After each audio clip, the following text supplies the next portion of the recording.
Hello everyone, before this video starts, I would appreciate if you guys would leave a like and subscribe, since your support means the world to me and allows me to make these types of videos. Now let's get into the video.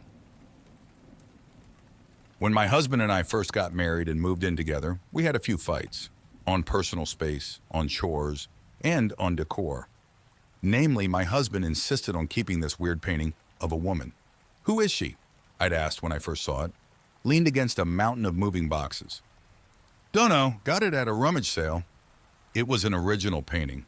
Oil, I think, judging by the way the light reflected off the brushstrokes. It depicted a young woman standing in a dark room, looking over her shoulder at the viewer. She was actually rather beautiful, blonde hair falling over her shoulders like a waterfall, a white cotton dress, a dainty, heart-shaped face that was somehow haunting rather than cute. She was illuminated brightly, but the room behind her was dark. The contrast in her pose reminded me a little bit of Girl with a Pearl Earring. But it didn't feel classy or pensive or beautiful. Instead, it felt creepy, especially because my husband insisted on hanging it above our bed. "I mean, it's a beautiful painting," I said, "but it just doesn't fit with the modern decor. Neither do your Funko Pops." "Okay, but they're small. This painting is enormous. For Pete's sake, the woman is nearly life-sized. I want to keep her where she is." It seemed like a big deal to him, so I dropped it. But it wasn't easy. Sometimes I woke up in the middle of the night with the horrible feeling that I was being watched. Then I'd look up and see her haunting gray eyes staring down at me. I didn't get much sleep after that, and there was the one time I swear she moved. "Was her hand always like that?" I asked Eric after getting into bed one night. Her left hand. The fingers are kind of open, reaching out behind her, like she's waiting for someone to grab her hand." "Yeah, she was always like that." I could have sworn she wasn't always like that. Then again, I generally avoided looking at the painting. It was so uncomfortably realistic. When I stared into those gray eyes, I almost felt like I was making eye contact with a person. I lasted 2 weeks. Then I begged Eric to move it. "Can we please move the painting somewhere else? I really hate looking at it when I'm going to sleep. It's the nicest piece of art we have. It belongs above the bed." "What about the sunflower one?" "That's just a print," he complained, "and it's so basic." "Come on, I'll move my Funko Pops out if you move the painting out." He heaved a long sigh. "Fine, I'll move her." That was another thing. He often referred to the painting as her. It was weird, so he moved it to the stairs. But honestly, that was worse. Every time I went downstairs, there she was, staring at me from above the landing with those piercing gray eyes. At least when the painting was in the bedroom, I was usually asleep or facing the opposite direction. I hit my breaking point a few days after that. For some reason, I couldn't sleep. After tossing and turning for an hour, I decided to grab a snack downstairs. I got to the top of the stairs, and there she was. I hadn't turned on the main lights. Only the nightlight in the hall bathroom was on. With everything so dark, the background of the painting melted into the shadows. But the woman still stood out, with her pale face and white dress. And my stupid, sleepy brain interpreted it as an actual person standing there.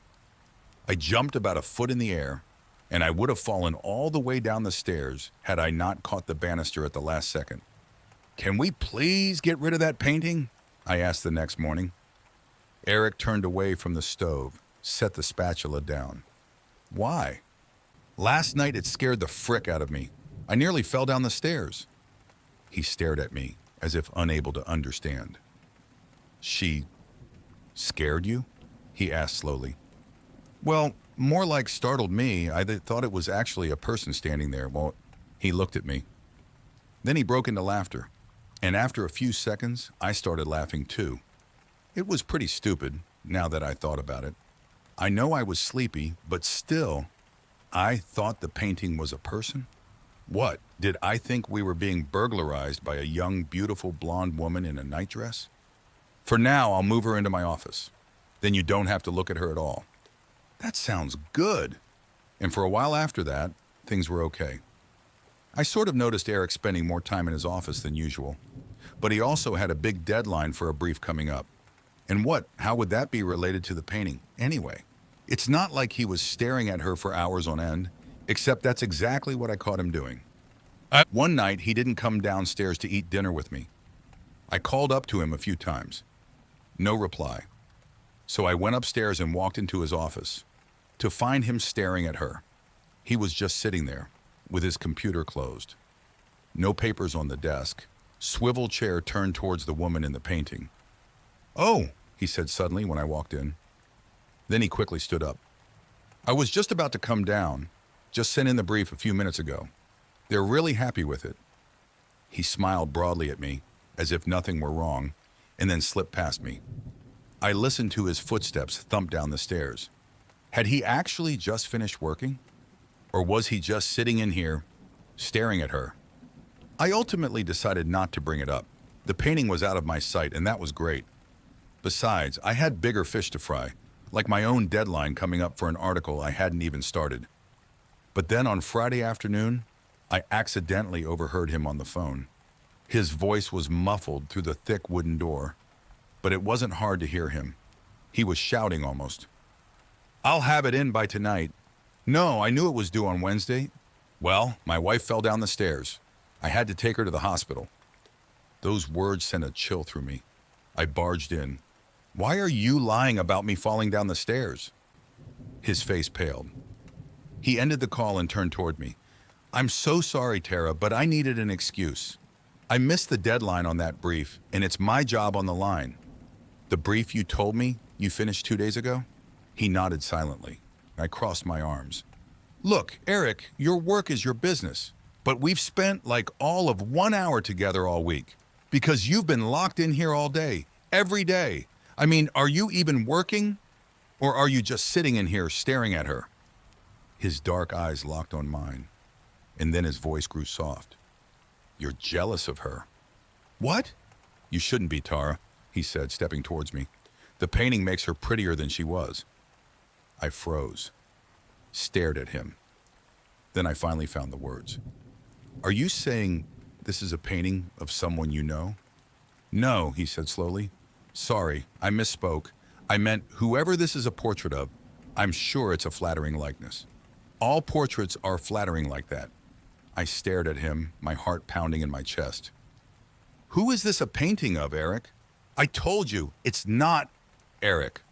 I stepped towards him. My legs felt weak, wobbling underneath me. "Who is this a painting of?" He only shook his head. Asterisk, asterisk, asterisk. I couldn't sleep that night. I know it sounds silly, being so worked up over a painting, but you have to admit it was weird. He was obsessed with this thing for whatever reason. Why didn't I see the painting when we were dating? Did he hide it away in the basement?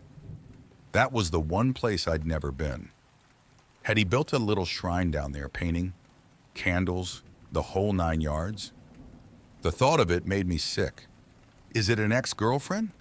An ex-wife even, that he never told me about? Getting a painting commissioned must have cost a fortune, especially a huge detail one like this. I mean, as much as I hated that thing, it was clearly done by someone incredibly gifted. The glint in those piercing gray eyes, the small dimple on her right cheek. But clearly he wasn't keeping it to appreciate the artistry. He knew her, and whoever she is, he's obsessed with her. And then I got the craziest idea. I sat up in bed, slowly, quietly, turned to Eric. He was fast asleep. Then I slipped out from underneath the covers, grabbed my phone from the nightstand, and tiptoed out of the room, and my bare feet padded softly across the hallway as I made my way towards his office. Then I pushed the heavy wooden door open and stepped inside. The office was cold, much colder than our bedroom. Goosebumps pricked up my bare arms, but I didn't waste any time. I reached over, fumbling across the wall, and hit the switch. The light flicked on. The blonde woman stared down at me from the wall. Her eyes seemed to follow me as I took Eric's leather chair and dragged it across the hardwood. Once against the wall, I stepped up onto it. We were staring at each other face to face. I'd never been this close to the painting before, my face inches from hers. This close, I could truly appreciate the detail. Each individual eyelash painstakingly drawn, curving up from its follicle.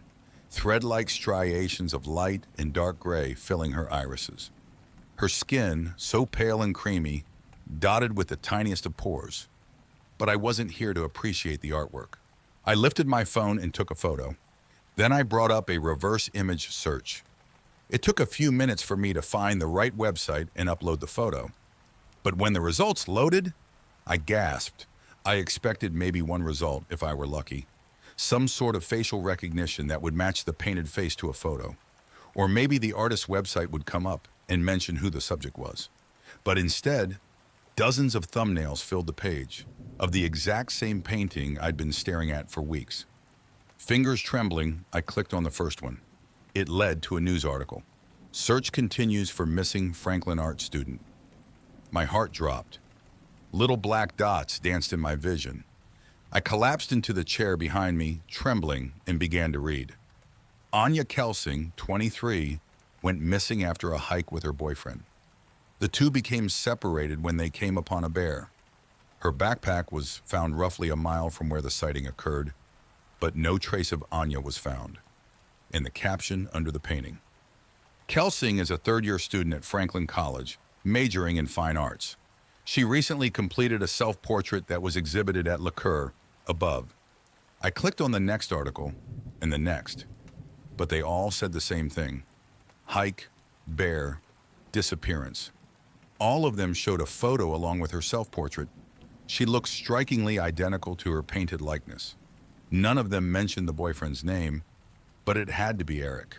The most recent article, from 5 years ago, was a video clip of her parents begging for her search to continue. Sadly, judging by the news articles, it never did. I don't know how long I sat there. All I know is that I was suddenly jolted from my thoughts by a loud thump in the hallway. Footsteps, coming towards the office. I shot up. He can't find me here. I glanced around the room looking for some place, any place that I could hide, but it was probably too late. Surely he'd seen the light on from under the door. I ducked under the desk just as he stepped into the room. Tara? I clapped my hand over my mouth, trying to silence my ragged breathing. He's going to see the chair out of place. He knows I'm here. He knows. Tara, you in here? Why did I hide? I could have just said I came in here because I heard a noise. Needed a pen. Couldn't sleep. Why the fuck did I hide? Now he's going to know that I know. Tara? But maybe it's fine. Maybe the bear got Anya. Maybe Eric had nothing to do with it. Isn't that more likely than Eric being a murderer? There you are! I looked up and screamed. Eric was crouched there in front of the desk staring at me. I was looking for a pen, I stuttered lamely. I wanted to write down. I remembered I have to pick up groceries tomorrow, and I needed to add something. He tilted his head, a small smile on his lips. I don't think that's the truth, Tara. Make a break for it. I started to lunge out from under the desk. His hand quickly shot out and grabbed my wrist. Hard. You figured out who she is, didn't you? That's the only reason you'd be hiding from me. I trembled in his grasp. What did you do to her? I whispered. He let out a dry laugh. So you think I'm a murderer? How nice, that's the first conclusion you jumped to. No, I don't think you're a murderer. I swallowed. Stupid, stupid, stupid. If he killed her, and he knows you know, then you're dead too.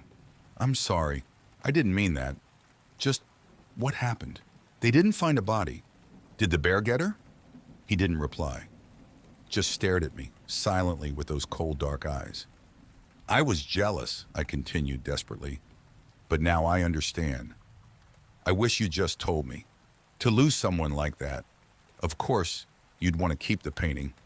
It's all you have left of her. You should have just left it alone, he said, his tone oddly emotionless. I'm sorry you had to find out this way. I screamed as he lunged for me. It's over! His hands were clenched tight on my wrists as he dragged me out from under the desk. I pulled back, trying to wrench myself free, but it was no use. Thump! A loud crash sounded behind us. Eric whipped around, and for a split second, his grip released. I acted instantly, pulled free from him, and ran, pivoting around the desk and racing towards the door. As I glanced back, I saw Eric starting after me, but I also saw what had made the noise. The painting of Anya had fallen from the wall. It lay askew on the floor, her gray eyes staring emptily upwards. Asterisk, asterisk, asterisk. I was always a fast runner. Eric was only halfway down the stairs by the time I was at the bottom. Bursting out into the cold air, I began to scream. He grabbed me from behind and tried to pull me back inside, but it was too late. Lights were flicking on. Our neighbor rushed out of his house, dialing 911. It was over. The police arrested Eric for assault, and once I told them my story of his obsession with Anya's painting, they were able to search our house, and hidden in his office drawer, in a small box, was a pair of gold earrings. The same earrings Anya wore on the hike that day. The case is slowly mounting against him. I'm hoping, praying Anya gets justice and that a jury convicts him of her horrible murder. And would he have done the same to me if I hadn't escaped? If Anya's painting hadn't fallen off the wall? There was an explanation, of course. When Eric had moved the painting to his office, he'd mistakenly installed one of the hangers into pure drywall. The weight of the painting had caused it to rip out, and the painting fell. But sometimes I think Anya was watching over me, that her self-portrait carried a piece of her, and that night she'd protected me from falling victim to the monster who ended her life. The painting now hangs up in my foyer. Every day I walk by it, and new details pop out at me. The deep, shadowy green of the room behind her, a perfectly painted strand of blonde hair, the glint in her piercing gray eyes, and sometimes I think she's smiling back at me. Thank you for watching the video fully. Please hit the like and subscribe button, since I could not make these videos without your support, and it means the world to me.